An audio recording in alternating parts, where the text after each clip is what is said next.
Bonjour, je vais vous expliquer dans cette série de vidéos comment réaliser une rallonge intelligente programmable de ce style.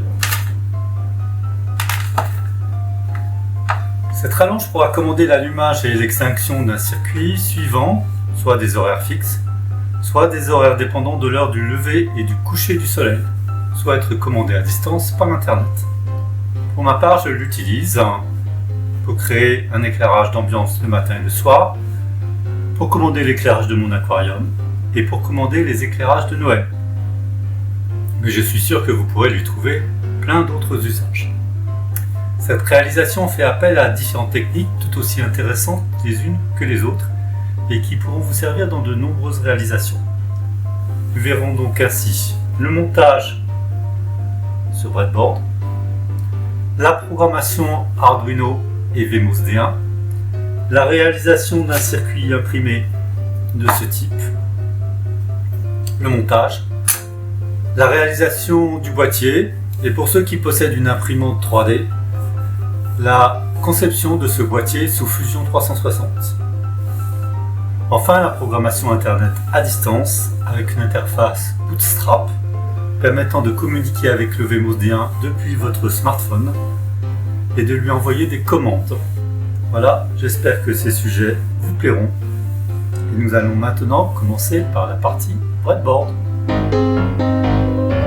J'ai réuni ici les différents ingrédients qui vous seront nécessaires. Une rallonge, achetée chez Castorama, ça vous évitera de faire un montage des prises des deux côtés.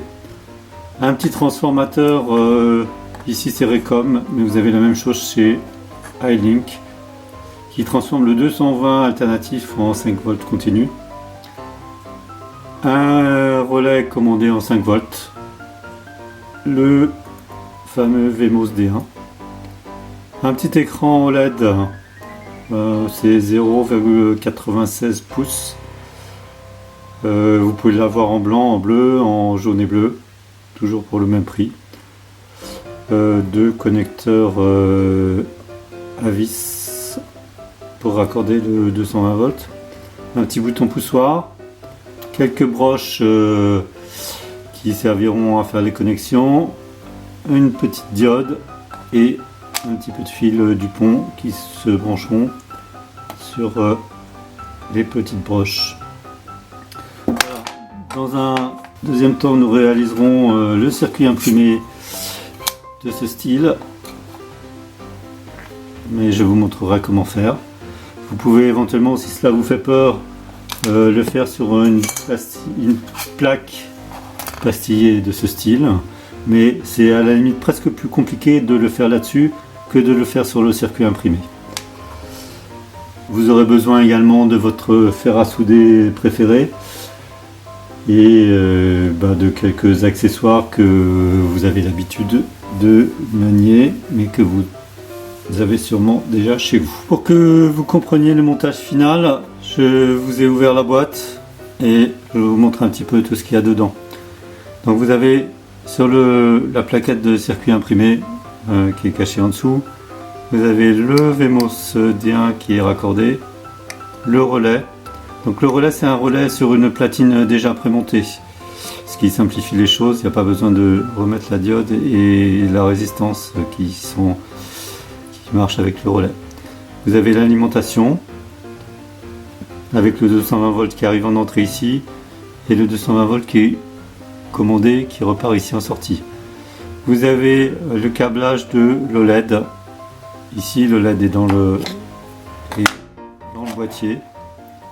Je sais pas si on le voit bien là. Ici, je l'ai mis dans un espèce de petit tiroir. Et vous avez le bouton poussoir qui vient court-circuiter toutes les commandes pour allumer en marche forcée l'interrupteur, le relais. Donc c'est ce montage que nous allons commencer par faire en breadboard. Il va vous falloir monter le Vemos sur ces petites pattes. Donc les pattes vous les mettez sur la breadboard, vous l'installez et vous soudez. Voilà, mon fer est à température donc je soude.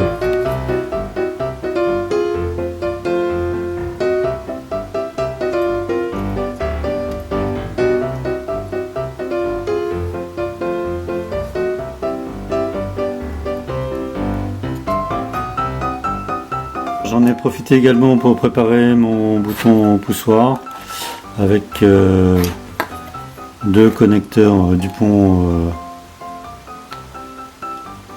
dont j'ai gardé l'extrémité femelle et ça me permettra de le raccorder après sur mon montage.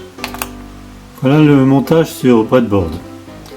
Le Vemos D1 est alimenté par USB. Il a en sortie le 5 volts et la terre, donc il circule sur cette bande là. Le 5 volts et la terre sont utilisés pour alimenter le relais 5 volts et terre, et sont également utilisés pour alimenter l'OLED sur les pins GND et VCC. L'OLED est raccordé en SDA sur le D2 et en SCL sur le D1. Le relais est commandé par le D7 sur la borne S du relais. On ajoute ensuite à ce circuit la commande directe du relais. La commande directe du relais, on part du plus ici, on passe par l'interrupteur, on arrive ici, quand l'interrupteur est fermé, on alimente en 5 volts ici, qui passe directement et qui alimente le relais en 5 volts. Inversement, le 5 volts ne peut pas retourner sur Vemos car cela risquerait de l'endommager. Donc quand on actionne l'interrupteur, le relais se déclenche. Voilà. En fait, c'est ce montage que nous allons ensuite retranscrire en circuit imprimé. La seule différence consistera à rajouter une alimentation 5 volts. L'alimentation 5 volts remplacera l'alimentation par USB et alimentera ces deux entrées là. Nous avons donc réalisé sur notre breadboard la partie supérieure de ce montage. Je vous expliquerai dans la prochaine vidéo comment réaliser un plan tel que celui-ci et comment le transformer en circuit imprimé. Donc je vous donne rendez-vous pour la prochaine vidéo. Ciao!